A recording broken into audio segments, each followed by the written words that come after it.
Vamos abrir a escritura no Evangelho de João, capítulo 1. Evangelho de João, capítulo 1. Quero ler com os irmãos do versículo 1 até o versículo 14. Os primeiros 14 versículos que abrem este evangelho tão maravilhoso que é o Evangelho de João.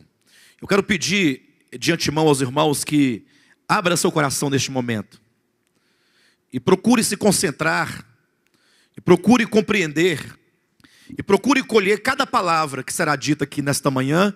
Nós queremos hoje dar a continuidade da ministração da semana passada, em que nós falávamos acerca de Jesus, ou melhor, falávamos acerca o Filho de Deus, né? Cristo, o Filho do Deus vivo. Amém? Vamos continuar então. Evangelho de João, capítulo 1, versículo 1 ao versículo 14, diz assim: no princípio era o Verbo estava com Deus e o Verbo era Deus. Ele estava no princípio com Deus. Todas as coisas foram feitas por intermédio dele, e sem ele nada do que foi feito se fez. A vida estava nele, e a vida era a luz dos homens. A luz resplandece nas trevas, e as trevas não prevaleceram contra ela. Houve um homem enviado por Deus, cujo nome era João. Este veio como testemunha para que testificasse a respeito da luz, a fim de todos virem a crer por intermédio dele. Ele não era a luz, mas veio para que testificasse da luz, a saber, a verdadeira luz que vinda ao mundo ilumina a todo homem. O Verbo estava no mundo, o mundo foi feito por intermédio dele, mas o mundo não o conheceu. Veio para o que era seu e os seus não o receberam.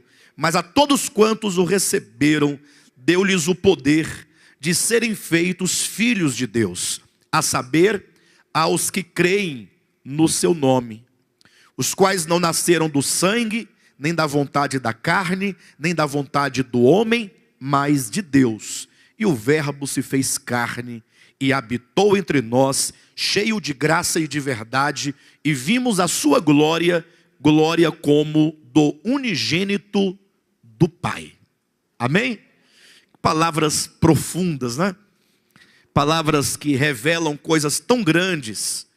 E embora seja um texto relativamente conhecido da maioria dos cristãos, porque aqui contém, pelo menos o versículo 14, é um versículo bastante conhecido, e o Verbo se fez carne e habitou entre nós, mas a despeito disso, é uma porção da Escritura que ainda não tem sido compreendida pela maioria dos cristãos, pela maioria das pessoas.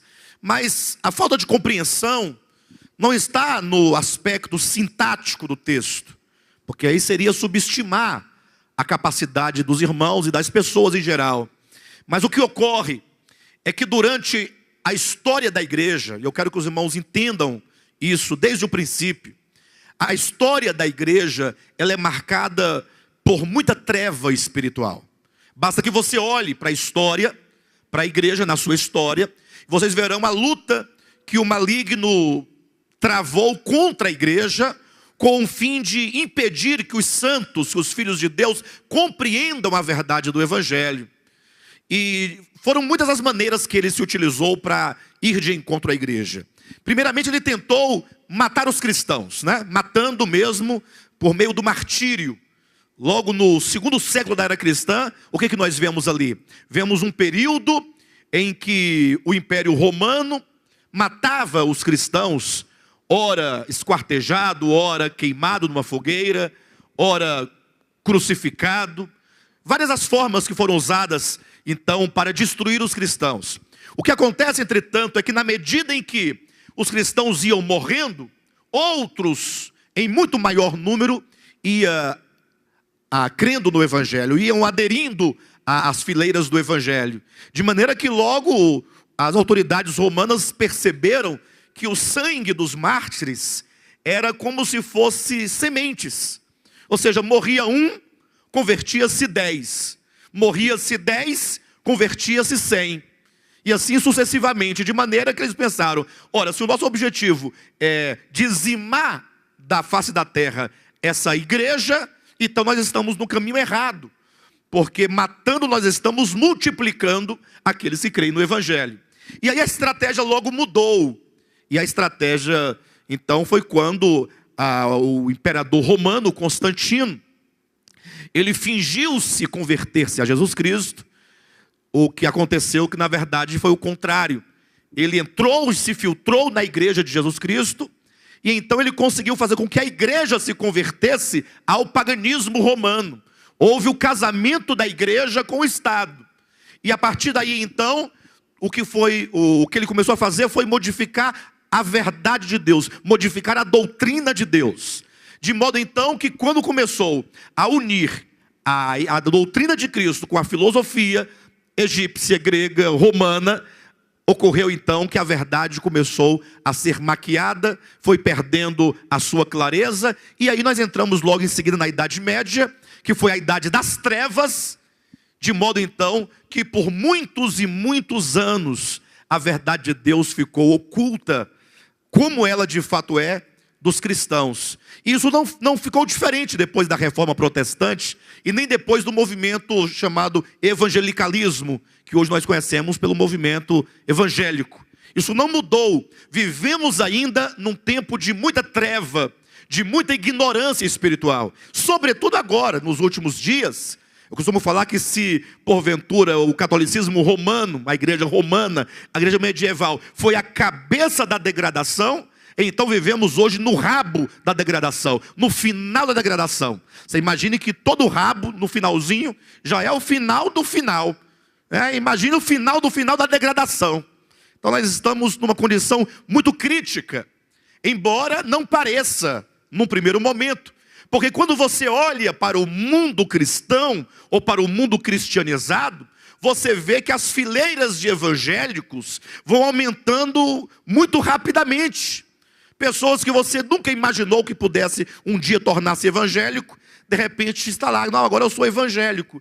E os movimentos vão crescendo e vão aumentando, de sorte que a primeira impressão que se tem é que o evangelho está no auge do seu sucesso.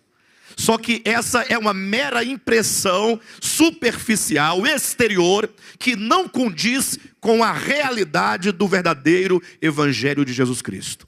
Isso porque quando se diz, e aqui o versículo 12, é o versículo que nós queremos enfatizar, quando diz, mas a todos quantos o receberam, deu-lhes o poder de serem feitos filhos de Deus, a saber, aos que creem no seu nome.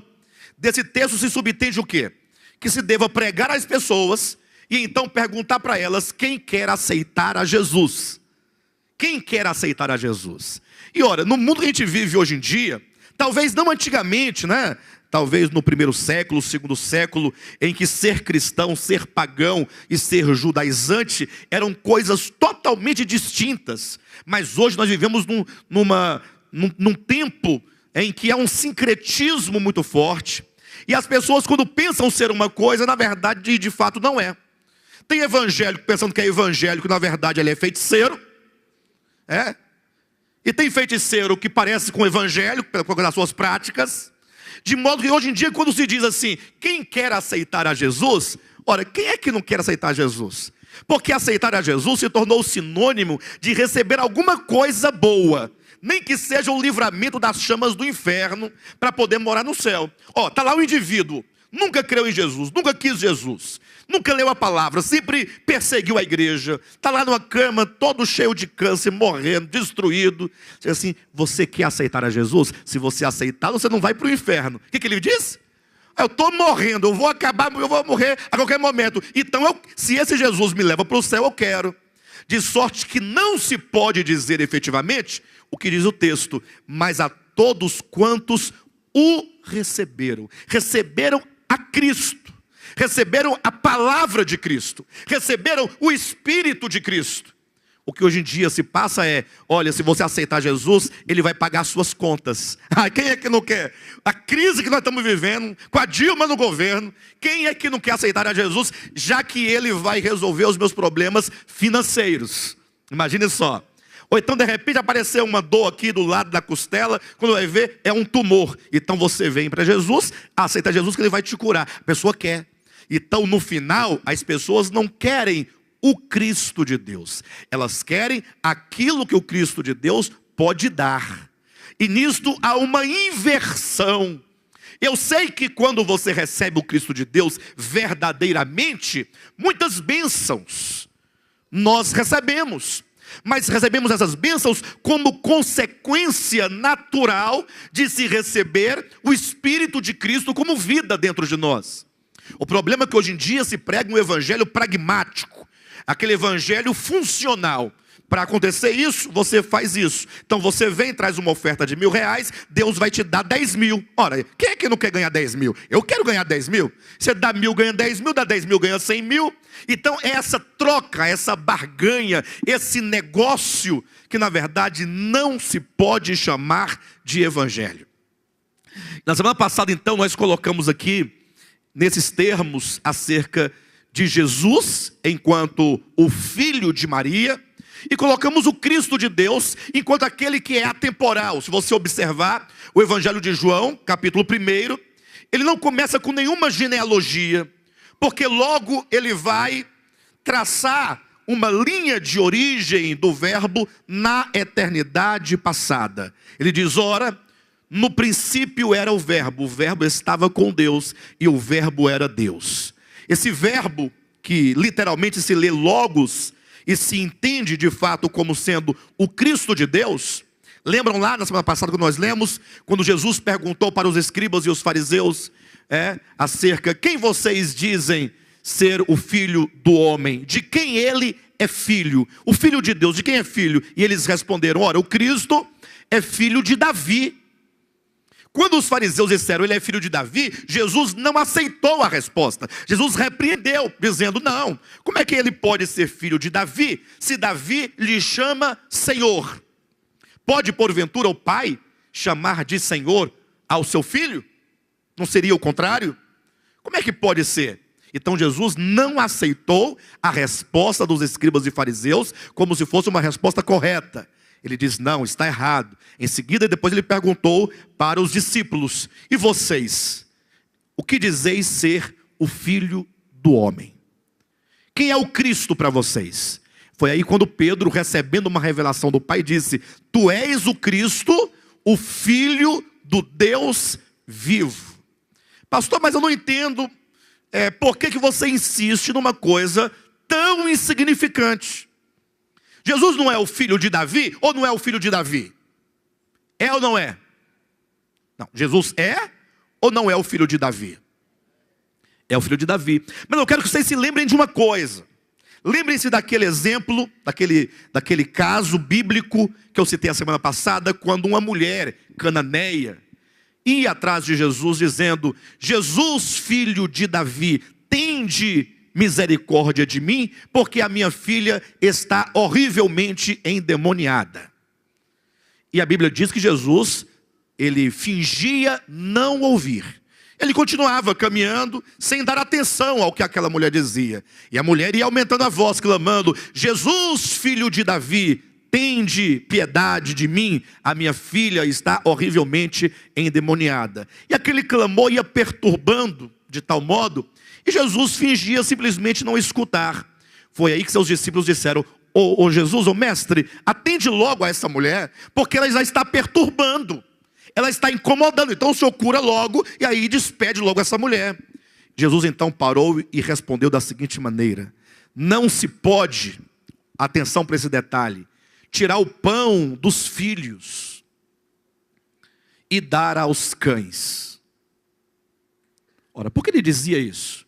Porque aquela mulher, ela não era uma hebreia, ela não era uma judia, aquela mulher era cananeia, ou seja, ela não fazia parte do círculo dos judeus, daquela etnia, daquele povo, que certamente somente eles podiam chamar ao Messias de filho de Davi, porque Davi é aquele que abre uma dinastia de Israel, não de outros povos.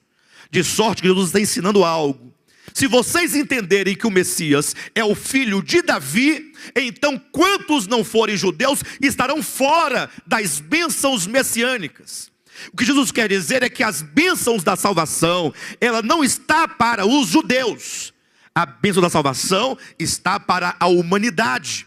Lembrem-se que o povo de Israel é o produto de uma ascendência que começa em Abraão. Abraão, Isaac, Jacó, e aí os seus filhos que formam a nação de Israel. Inclusive, às vezes nós até ouvimos pessoas orarem assim: ó Deus de Abraão, Deus de Isaac, Deus de Jacó. Já viram?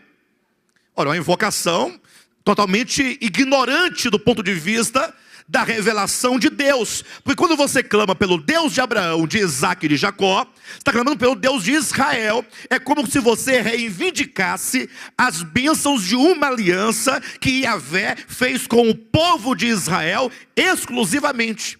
E se você, portanto, não é filho de Israel, você está fora disso. Então Jesus queria ensinar o seguinte: ora, não se pode pegar o pão da mesa dos filhos, que eram os filhos de Israel, e dar aos cães, que eram os gentios.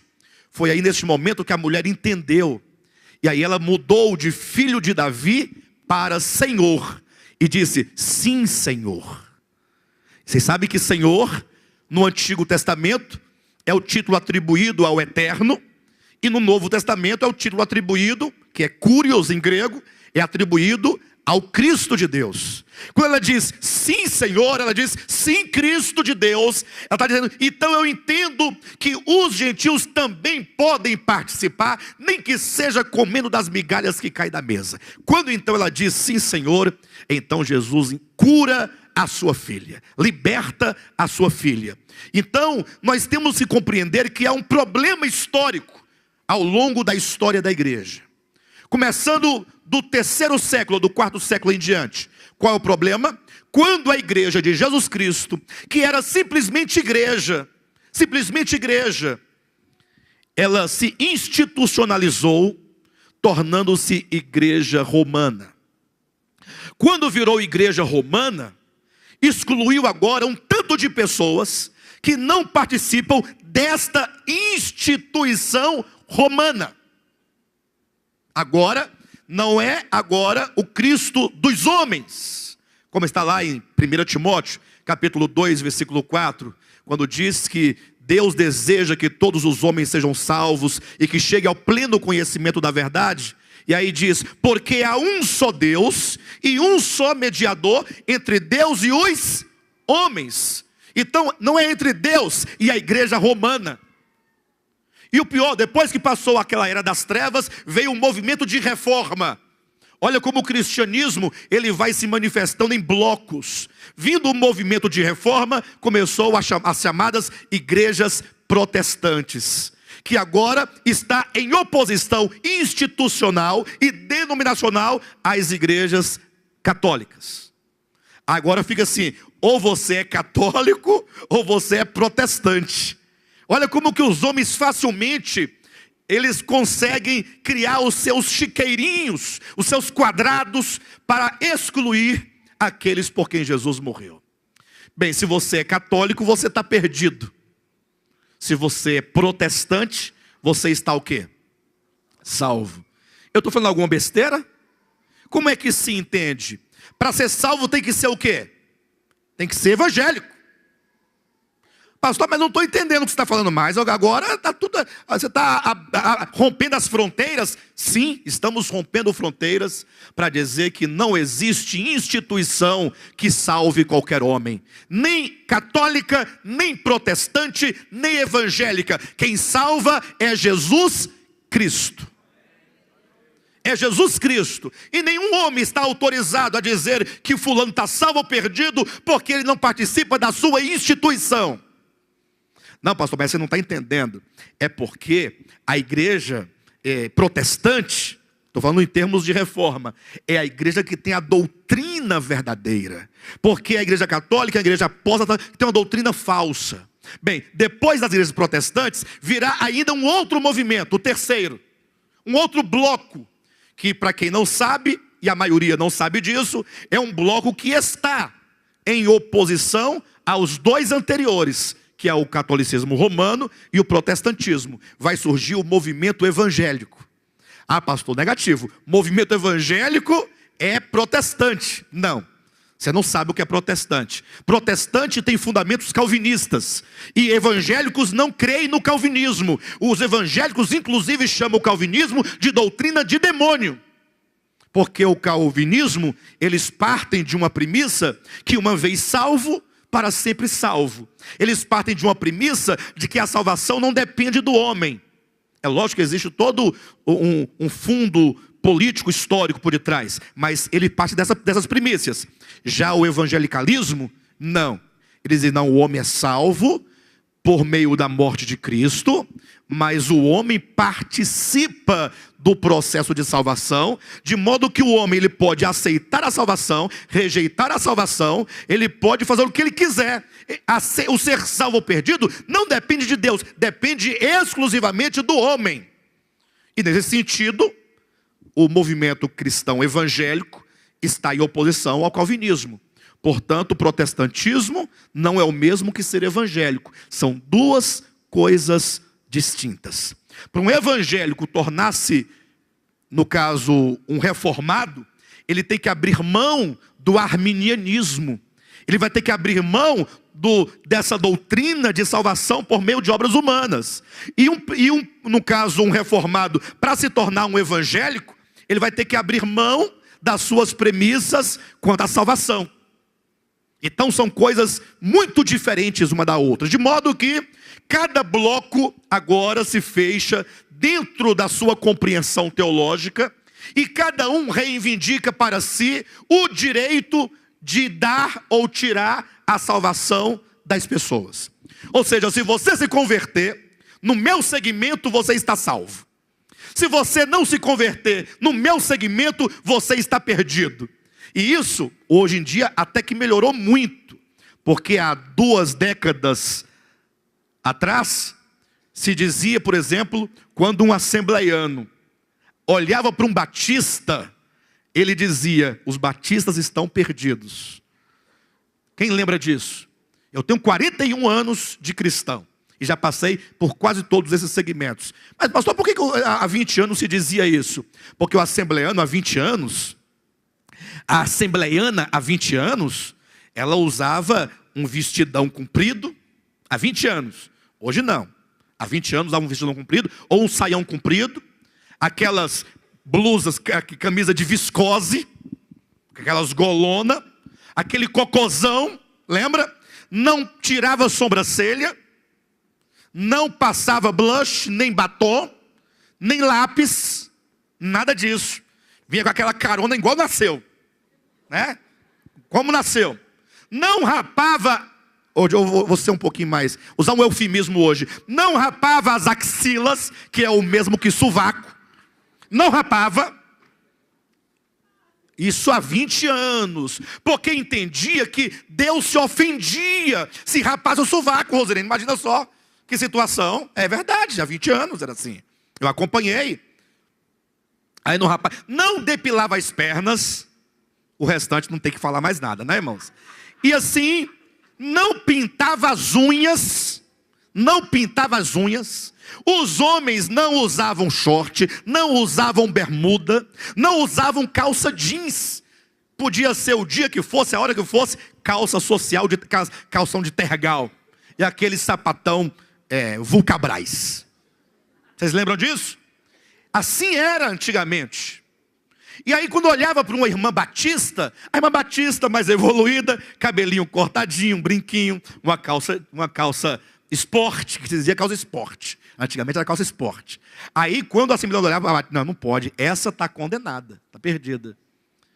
Mas só que o tempo foi mudando e foi tendo essa flexibilidade. Não porque os corações se quebrantaram do lado de cá, mas é porque os do lado de cá não aguentaram viver como monga a vida inteira. Aí começaram a dar um jeitinho de tirar um pelinho aqui, tirar outro ali, cortou um pouquinho o cabelo, foi pintando, fazendo uma coisa ou outra. Hoje em dia, nas igrejas pentecostais grandes, já não tem mais diferença nesse sentido. Nas pequenininhas, o cativeiro ainda continua. Não, nas pequenininhas, ainda continua. Aí as pequenininhas ficam falando das mães, né? Das sedes, né? Ó, estão todo mundo apostatado. Enfim, mas cada um, atenção, cada um no seu segmento, no seu quadrado, na sua denominação, na sua instituição, agora simplesmente está entregando ou retendo a salvação, se as pessoas vêm ou não para o seu segmento. E isso nós estamos falando dentro do cristianismo. Agora imagine só, quando se falar do cristianismo em relação a outras religiões. Os homens, eles simplesmente eles querem ser os detentores da verdade, detentores da salvação. Agora, os irmãos imaginem, né? O cristianismo, tratando-se de cristianismo, vamos colocar que ele tenha 2000 anos. Se não há salvação fora do cristianismo, o que será de todos os que viveram fora do cristianismo, no tempo e no espaço? Aí a pergunta da pessoa que ainda não compreendeu a verdade de Deus na Escritura, ela explode rapidamente. Ora, não tem Jesus, vai para onde? Vai para o inferno. Aí de repente você, lendo o capítulo 1, você descobre que tem muito cristão nominal perdido. Como assim, pastor? Cristão nominal perdido. E o intuito dessa mensagem é abrir os seus olhos para que você reveja a sua condição de coração em relação ao Evangelho. Eu digo isso porque o cristianismo, ele tem toda essa imposição de ser a verdade. Mas quando nós olhamos para a experiência dos cristãos, o que nós vemos? Nós vemos degradação. Há muita mentira, há muito egoísmo, há muita inveja, há muita perseguição, há muita destruição.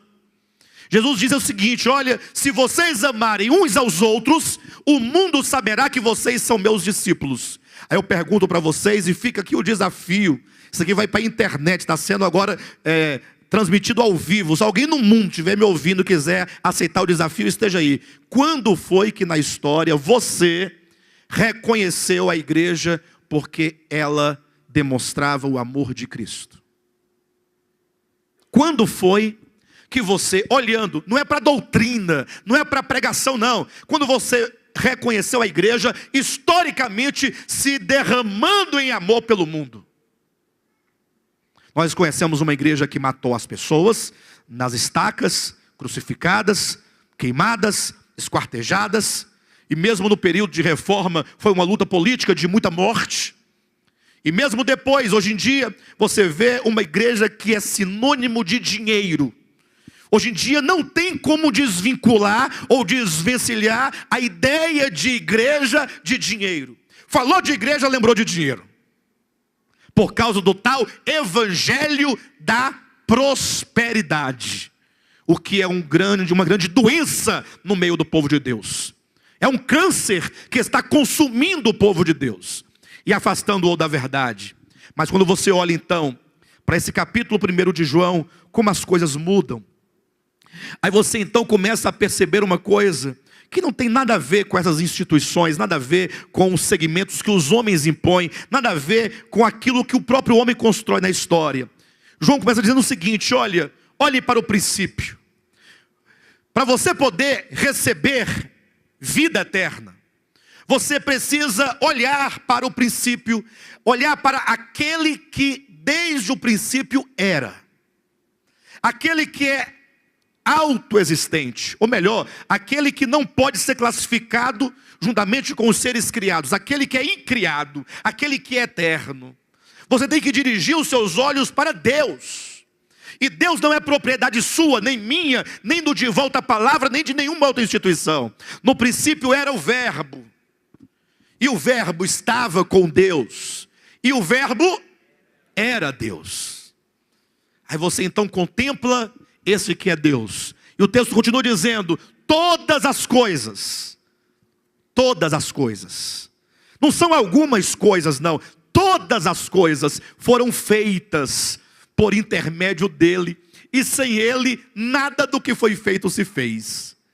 E a vida, que vida? A vida que dá vida, o que vivifica as coisas criadas, a vida estava nele, e a vida era a luz dos homens. Houve um homem chamado João, que veio para servir de testemunha acerca da luz. Ele próprio, João Batista, não era a luz, mas ele veio testificar acerca da luz para que os homens viessem a crer por intermédio do seu testemunho.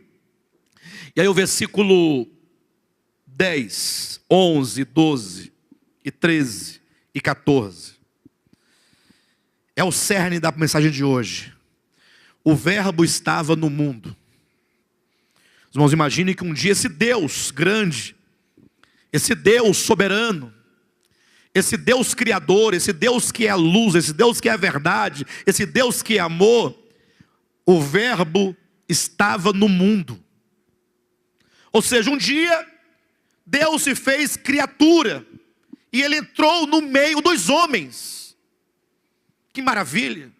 Se eu pudesse, naquele tempo, estar lá, e eu pudesse saber, tivesse a revelação, o entendimento de quem era Jesus, aquele homem encarnado ali, se eu soubesse que dentro daquele homem, ali estava o Criador. Já imaginaram? Eu ia ficar pertinho dele toda a vida. O Criador está aqui, o Eterno.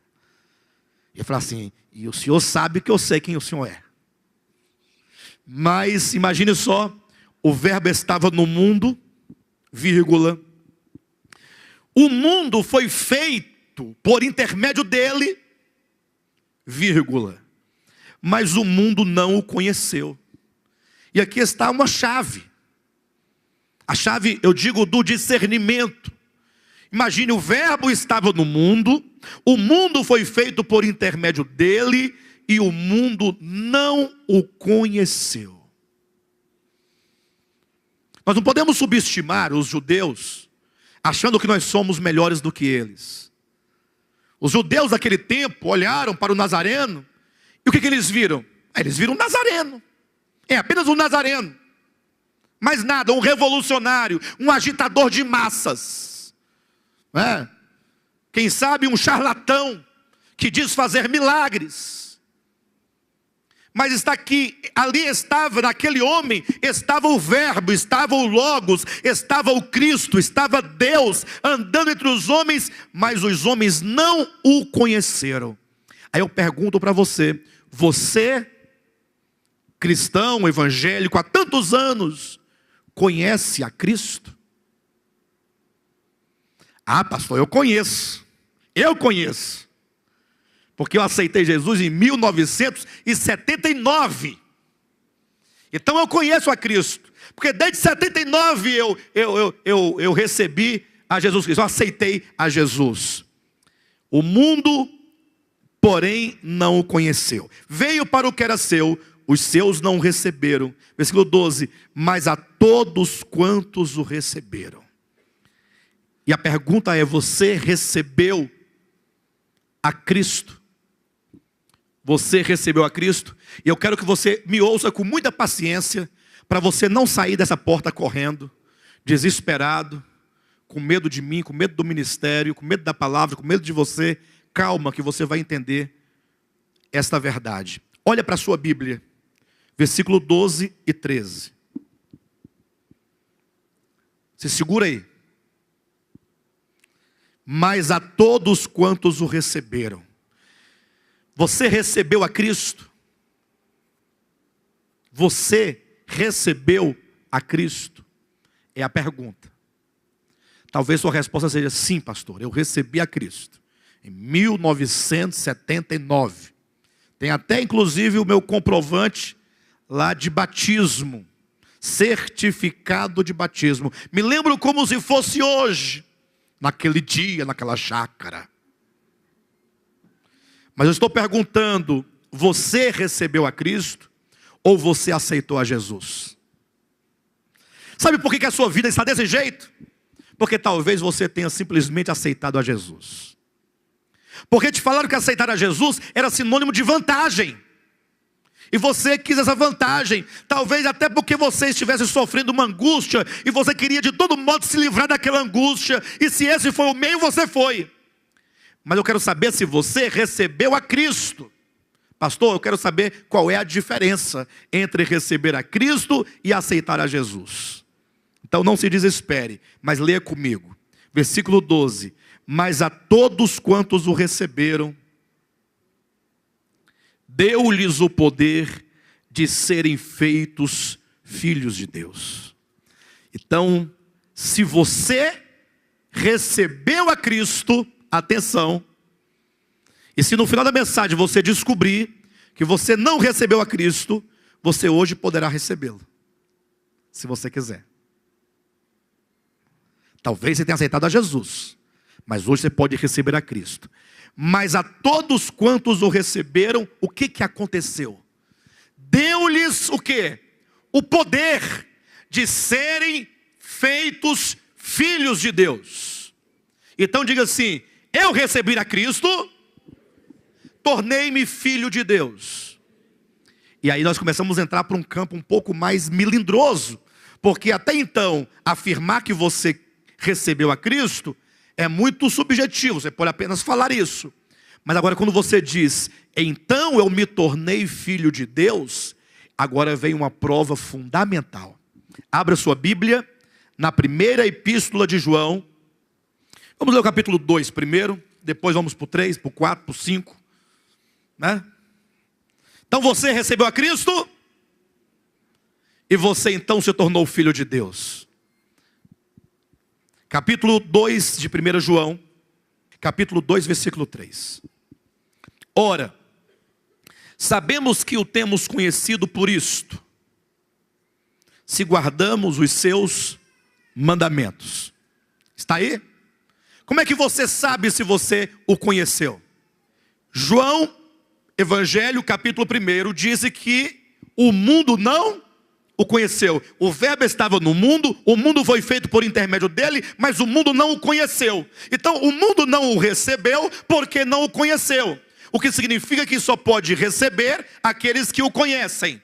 Então conhecer e receber e ser feito filho são os 3 níveis da experiência inicial de todo cristão. É conhecer, receber, ser feito filho.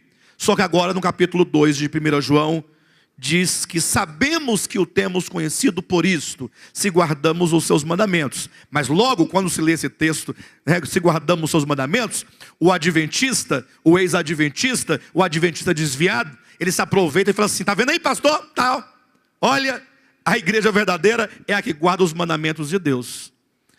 Eu falei, será que João aqui está dizendo sobre os 10 mandamentos? Será que é disso que ele está dizendo aqui? E será que o adventista, ele se enquadra dentro aqui desse texto? Vamos continuar para ver acerca de que ele está dizendo.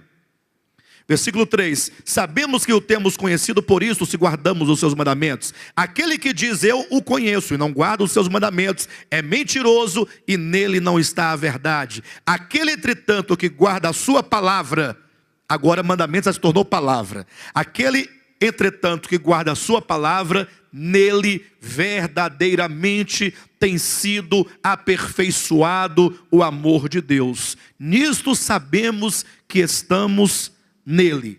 Aquele que diz que permanece nele, esse deve também andar como ele andou.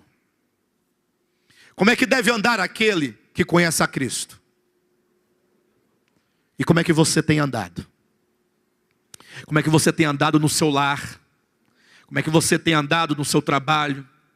Como é que você tem andado na rua, quando você vai ao comércio, você vai à padaria, você vai ao supermercado, você vai ao shopping, você vai à casa dos parentes? Como é que tem sido o seu andar?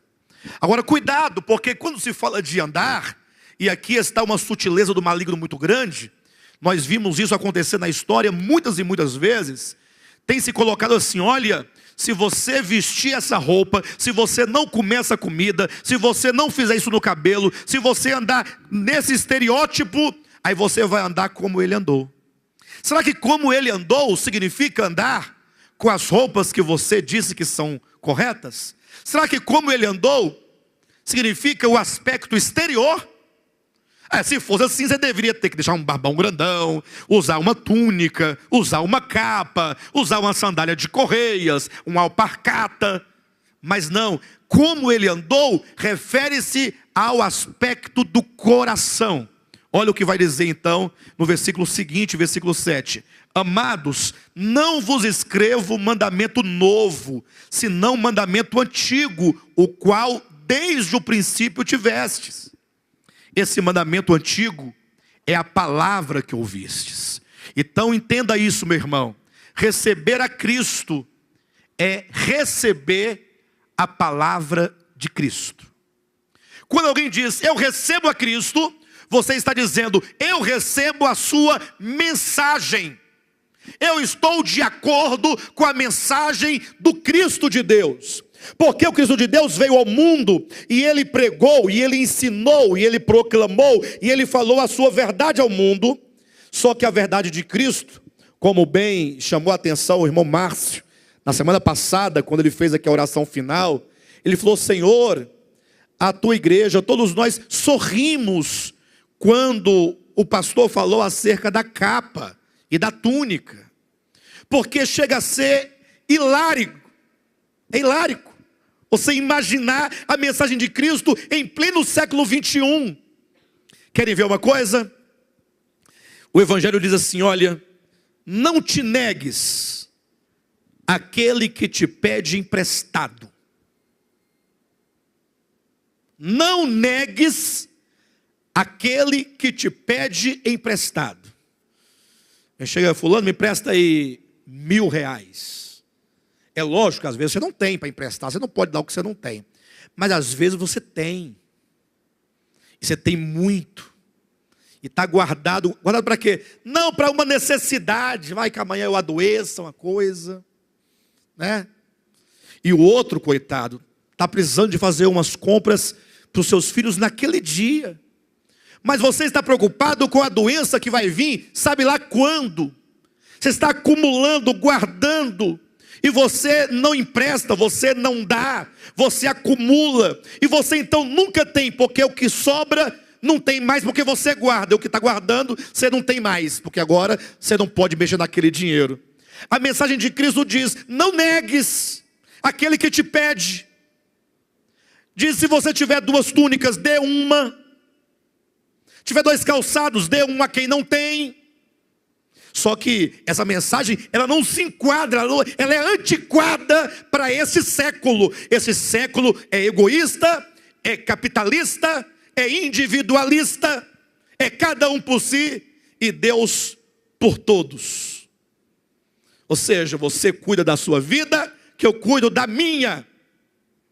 E o pior, um dos grandes aparelhos da propagação dessa grande mentira é a igreja. É ela que tem pregado que você tem que possuir, tem que conquistar, tem que alcançar, tem que possuir, tem que conquistar. Senão você não tem a bênção de Deus. A mensagem de Cristo é aquela mensagem que diz, olha, quando você convidar alguém, fizer um almoço na sua casa, não convide aquela pessoa que tem como te retribuir. Convide aquele que não tem como te retribuir. Porque aquele que tem como te retribuir, ele não precisa. Agora, o que não tem como retribuir, ele precisa de comer. Aí quando você anda, que você vê os marginalizados, aí é muito fácil simplesmente você fazer na igreja um departamento para providenciar um sopão para levar para essas pessoas. Ah, faz um departamento, não é? Aí um dia joga um macarrão lá que nós pedimos no mercado. Aí vai na feira, no Ceasa, e pega as verduras que eles estão doando, que também ninguém vende. Faz aquele sopão, mistura, aí vai levar para os desvalidos. Por que nós não dividimos o que nós temos? E aí eu me refiro a mim, a vocês todos e a todos nós chamados cristãos. O texto diz assim, capítulo 2 de 1 João, versículo 7. Amados, não vos escrevo mandamento novo, senão mandamento antigo, o qual desde o princípio tivestes. Esse mandamento antigo é a palavra que ouviste. É a palavra. Versículo 8. Todavia vos escrevo um novo mandamento, aquilo que é verdadeiro nele e em vós, porque as trevas se vão dissipando e a verdadeira luz já brilha. Versículo 9: aquele que diz estar na luz e odeia a seu irmão, até agora está nas trevas. Aquele que ama seu irmão permanece na luz e nele não há nenhum tropeço. Aquele, porém, que odeia seu irmão está nas trevas e anda nas trevas e não sabe para onde vai, porque as trevas lhe cegaram os olhos. Versículo 12: filhinhos, eu vos escrevo porque os vossos pecados são perdoados por causa do seu nome. Pais, eu vos escrevo porque conheceis aquele que existe desde o princípio. Jovens, eu vos escrevo porque tendes vencido o maligno. Filhinhos, eu vos escrevi porque conheceis o Pai. Pais, eu vos escrevi porque conheceis aquele que existe desde o princípio. Jovens, eu vos escrevi porque sois fortes e a palavra de Deus permanece em vós e tendes vencido o maligno. Observa como que o apóstolo ele coloca uma coisa e outra, uma ao lado da outra. Primeiro ele diz: aquele que diz que o conhece e não guarda é mentiroso, está em trevas. Do outro lado ele diz: filhinhos, pais e jovens, vocês tendes vencido o maligno. Vocês têm de fato vencido este mundo. Observa, amados, que o evangelho, quando ele trata da experiência cristã, ele trata em termos práticos. Ou seja, o Filho de Deus, ele fatalmente vencerá o mundo. Pastor, o que é vencer o mundo? É não ir ao cinema? É não ir à boate? É não ir... Não, vencer o mundo é você vencer o espírito do mundo. E qual que é o espírito do mundo? É o espírito de Satanás. É o espírito da maldade. É o espírito do egoísmo. É o espírito da inimizade. É o espírito da inveja, do homicídio. Olha o que diz aqui claramente no capítulo 3, versículo 11 em diante, versículo 7 em diante. Filhinhos, não vos deixeis enganar por ninguém. Aquele que pratica a justiça é justo, assim como ele é justo. Aquele que pratica o pecado procede do diabo, porque o diabo vive pecando desde o princípio. Para isso se manifestou o Filho de Deus, para destruir as obras do diabo. Todo aquele que é nascido de Deus não vive na prática de pecado, pois o que permanece nele é a divina semente. Ora, esse não pode viver pecando, porque é nascido de Deus. Os irmãos perceberam? Vamos colocar as coisas em ordem, para você entender a mensagem. Aqueles que conheceram a Cristo, receberam a Cristo. Tendo recebido a Cristo, tornaram-se o quê? Filhos de Deus. Uma vez sendo filhos de Deus, eles receberam a palavra de Deus. E agora é dito que, sendo você nascido de Deus, você não vive na prática do pecado. Agora, cuidado, porque quando fala prática do pecado, você tem que perguntar: ora, de que pecado ele está falando, ou a que pecado ele se refere? Não se trata aqui dos pecados culturais, dos pecados que os homens criam. Para os irmãos terem uma ideia, o pecado que os homens criam é assim: eles criam um pecado e dizem: olha, não se pode beber água em jarra de vidro, porque isso é pecado. Digamos, parece um absurdo, não parece? Se alguém dissesse assim para vocês: olha pessoal, é pecado beber água em jarra de vidro, você acreditaria nisso? Hã? Não, não é uma tolice? Ora, mas lembra que alguém no passado já disse para você e você acreditou que era pecado usar diadema na cabeça? É uma situação muito semelhante, mas é porque você já cresceu um pouco, já entendeu um pouco mais. Mas os homens vão criando esses pecados. Aí passa o tempo, o ser humano evolui e fala assim: mas que bobagem é essa? Por que é pecado tomar em jarra de vidro? Aí aquilo que outrora era pecado, agora deixa de ser pecado. Atenção, tudo que outrora era pecado e com o tempo deixou de ser pecado, nunca foi pecado. Porque o pecado não pode ser pecado num tempo e não ser em outro tempo. O pecado não pode ser pecado num lugar e não ser no outro. O pecado é um só. E é sempre. E o pecado é o que a Bíblia chama de pecado. E aqui no Evangelho de João, ou melhor, na primeira epístola de João, nós vemos que o pecado a que ele se refere é o pecado de odiar a seu irmão. Aquele que diz que conhece a Deus e odeia a seu irmão. Está falando do nosso coração. Está falando do modo como nós nos relacionamos com os nossos irmãos. Pastor, quem é o nosso irmão? É meu irmão de sangue ou meu irmão de igreja? Já ouviram essa pergunta? Pastor, esse irmão aqui é só o irmão de igreja? Ou é só o irmão de sangue? Ora, nenhum nem outro. São os seres humanos. Mas olha só que ideia mesquinha, amados. A pessoa achar que o irmão dela é o irmão de igreja. Aí você mora aqui numa casa, do lado direito mora um irmão da sua igreja. Do lado esquerdo mora um macumbeiro. Então, o da direita é meu irmão, o da esquerda é irmão do capeta. De quem é irmão o macumbeiro? É do capeta. É meu irmão. Não é assim que nós somos, irmãos? Ou será que você tem coragem de olhar para uma mãe de santo, com aquela roupona branca, aquele negócio na cabeça, e falar assim, tá aí uma irmã minha. Tá aí. Não é estranho? É estranho, não é? Aquelas macumberonas vendendo aqueles acarajé, com aquelas guias no pescoço, tudo. Você consegue olhar para essa pessoa e você vê um ser humano. Um ser humano. Que não é pior do que você em nada. Absolutamente. E que talvez esteja nos seus enganos. Como você também está nos seus enganos. Ou não é assim? Por que você se sente melhor do que o outro?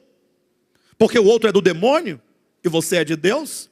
Olha como é que são as coisas. Olha para mim, para os irmãos terem uma ideia.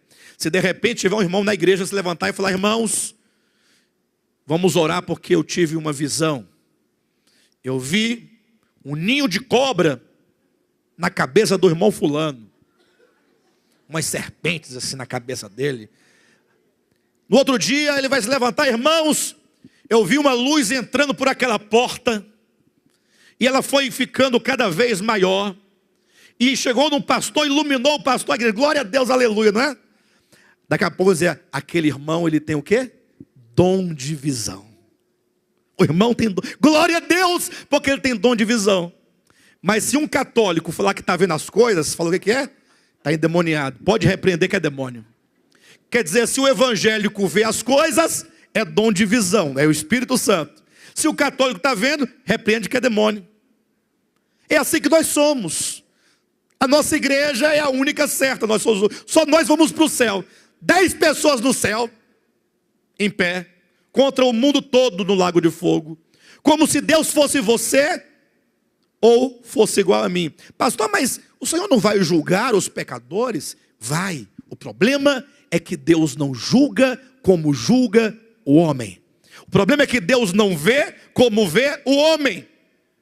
O problema é que Deus salva os piores. Você salvaria Saulo de Tarso? Se Deus te chamasse, falasse assim, olha, está nas tuas mãos. Saulo de Tarso é um perseguidor da igreja. Ele mata as pessoas. Os cristãos. Se você quiser salvar, você salva. Se não quiser, você não salva. Você salvaria? Assim, não. Ele tem que saber quem é Deus. Ele tem que saber que com Deus não se brinca. É assim ou não é? Tem que saber que Deus é amor, mas também é fogo consumidor. Então vai para o fogo para ficar esperto. E se você fosse Deus, você salvaria Raabe, a prostituta de Jericó? Eu estou te perguntando se você salvaria. Você salvaria, Rosirene? Teu marido indo a cada 3 dias vai em Jericó. A Rosirene fala assim, ô Juraci, está indo para onde? Eu vou lá em Jericó fazer umas compras. Ei, e a Rosirene já estava desconfiada, né? Desconfiada, por que o Juraci vive em Jericó fazendo compras? Não é possível. Não, eu vou buscar uns tapetes persas, que lá vende bastante, né? Aí a Rosirene desconfiada, rapaz. Aí uma vizinha disse, olha, você sabia que bem na entrada de Jericó tem uma prostituta chamada Raabe? É uma prostituta de luxo. Ela é de luxo. Os perfumes que ela usa, as ervas aromáticas, os tapetes da sua casa, ali é coisa de luxo. E a Rosirene, aí Deus vinha, Rosirene, vou destruir Jericó. Quem você vai salvar de Jericó? Pode salvar só uma pessoa. Salvaria a prostituta? Você é desconfiada dela?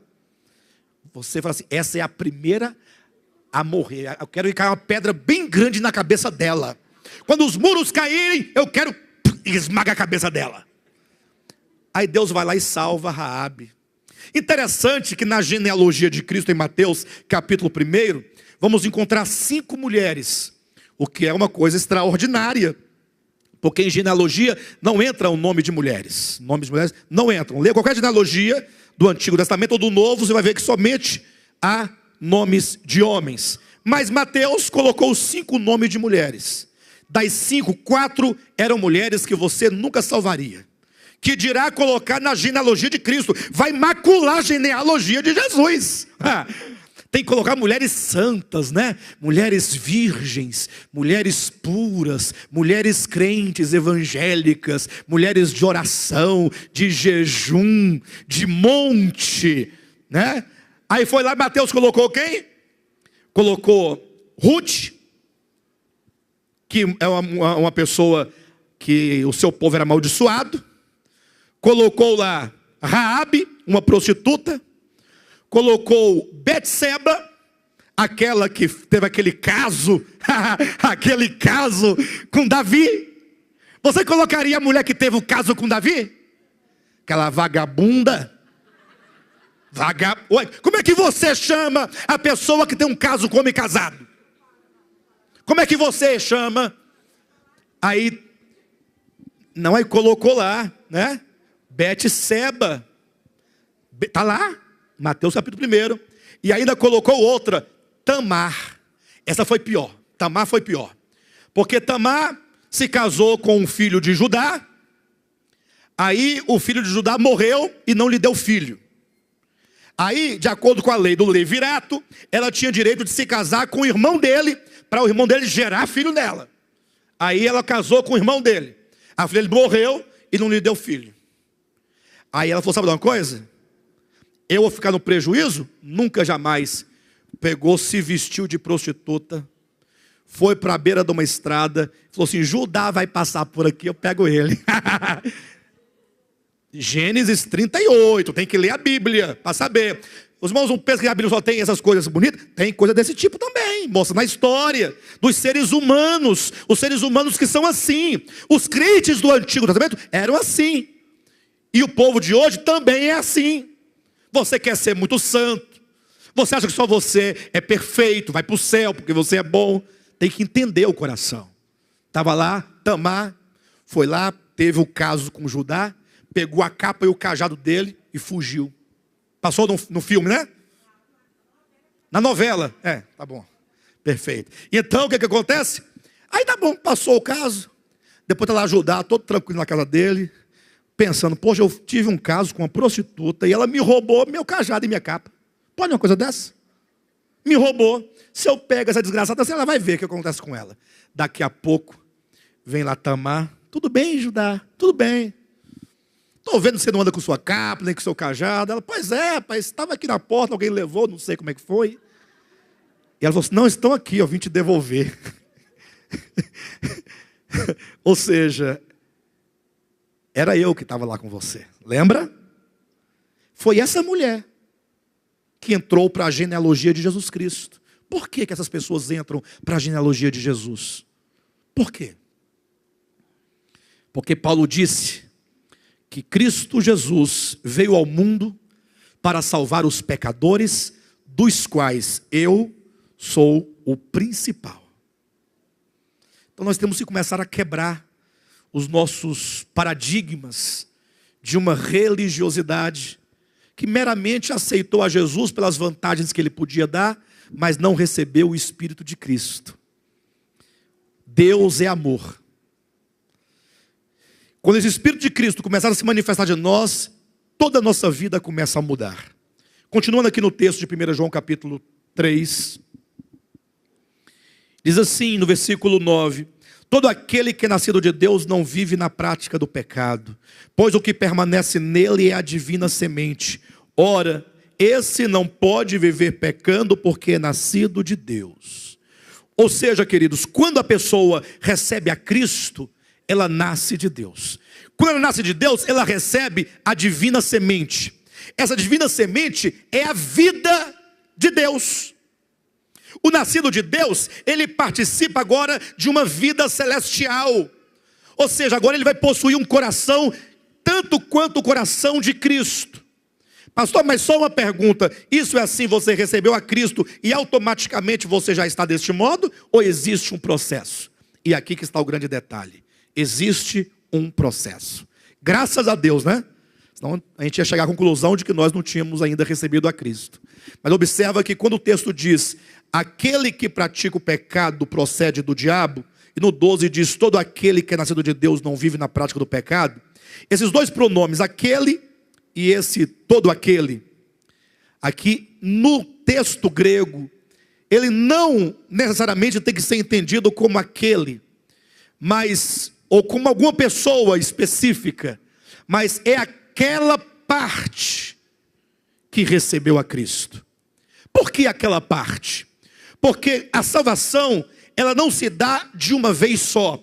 Quando a pessoa ela crer em Cristo Jesus e ela recebe o Evangelho, naquele momento o espírito humano é regenerado. O seu espírito humano, uma vez regenerado, ele agora não peca. Ele está totalmente tomado da vida de Deus, totalmente regenerado. O que acontece é que o seu coração, a sua alma, ainda precisa de regeneração. Parece um pouco estranho, mas o fato é que a vida cristã, ou melhor, a experiência dos cristãos no dia a dia, parece uma esquizofrenia. Porque ora você está orando, abençoando as pessoas, pregando na igreja, pensa num culto maravilhoso, acabou a reunião, você está abraçando os irmãos, como é precioso, irmão, estar bem junto a ti. Aí chega em casa, qualquer situação que dá, aí você começa a maldizer com seus lábios. Isso acontece? Você está numa reunião da igreja, cheio de Deus, chorando, abraçando com os irmãos, e mais tarde em casa ou no dia seguinte, você está cheio de amargura, falando mal dos irmãos, falando mal das pessoas. Acontece ou não acontece? Ora, mas cadê aquele amor todo que estava aqui? E que agora aqui não tem mais? Ou seja, você ora está de um jeito, ora está de outro. Isso significa que existe ainda no teu ser muito que não foi ainda regenerado. O nosso coração, a nossa alma precisa de regeneração. É o que chamam de transformação. É o que chamam de santificação. Não é uma questão de você se santificar, porque alguns falam assim, não, irmãos, vamos nos santificar. Então, eu não vou em tal lugar, estou me santificando. Não como tal comida, estou me santificando. Não viso tal roupa. Esse é um grande engano do maligno. A santificação se dá aqui no seu coração. É aqui.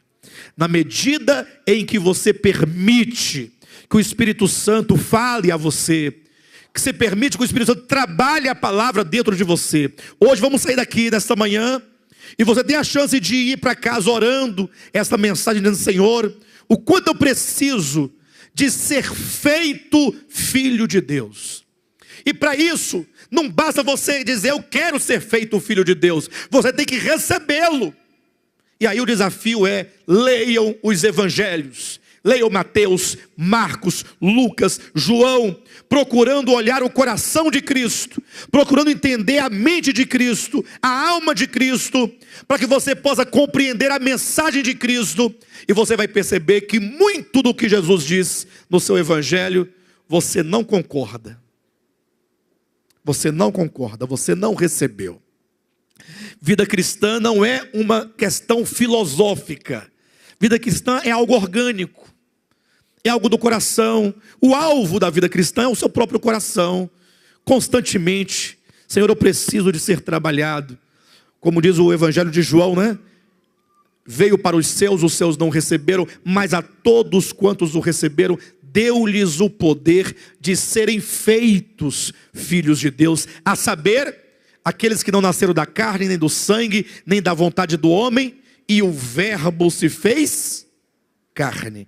Qual que é a relação? E o verbo se fez carne e habitou entre nós. esse verbo se fazer carne acontece sempre em que alguém aqui na terra, sendo carne, permite que este verbo habite em você e se expresse por teu intermédio.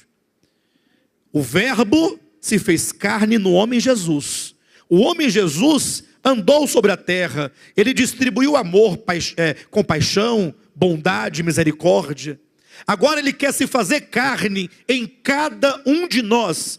Ele quer habitar cada um de nós, habitar em nós, para que agora todos nós, à semelhança de Jesus, sermos os tabernáculos de Deus andando entre os homens. Deus andando entre os homens por nosso intermédio.